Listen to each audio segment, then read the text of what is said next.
While Polk was campaigning, one of the issues brought up was their wives. His opponent was Henry Clay, a Whig, and Mrs. Clay was a very domestic woman.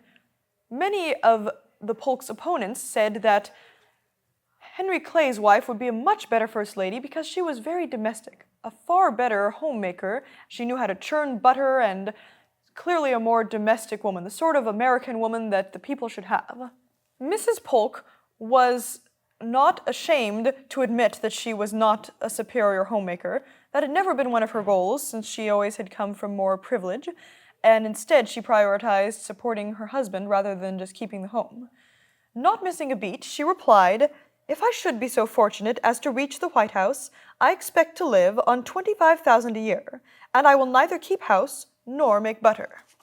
Nevertheless, she was an excellent wife in the form of being a good helpmate to her husband, who is quoted as saying, "None but Sarah knew so intimately my private affairs.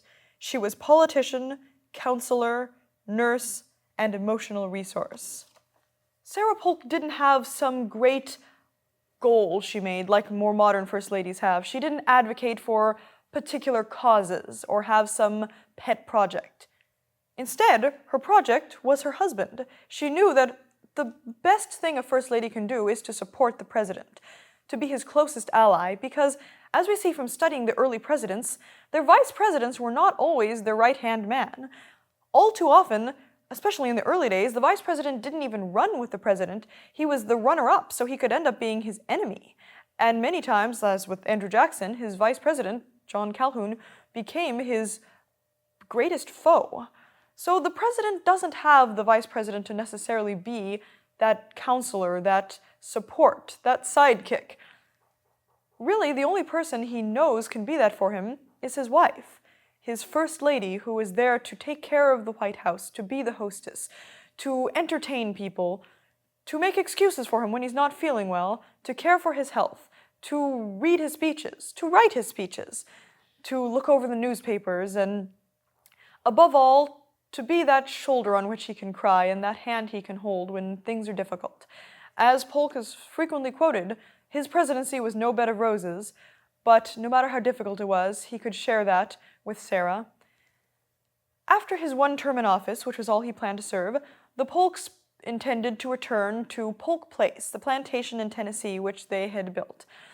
Sarah was disappointed to see that it wasn't as finished as they'd hoped when they arrived there, and sadly, Polk's health took a turn for the worse, and he ended up dying at the age of 53 just a few months after leaving the White House. Like a good Victorian widow, Sarah would remain wearing black for the rest of her life, never remarrying, although she lived for 42 years after his death. She had the longest widowhood of any First Lady, and the longest retirement after leaving the White House until Frances Cleveland succeeded her in that. Although she never had any children, she and her husband fostered their nephew, Marshall Polk. And after her husband's death, she took in her grandniece, who was also named Sarah, after her niece died, and she would end up raising and caring for that young lady. She became a bit of a recluse at first, but Polk Place became a very important center during the Civil War. You see, she was a Southerner, but she also wanted to remain neutral. So she opened Polk Place as one spot of neutrality,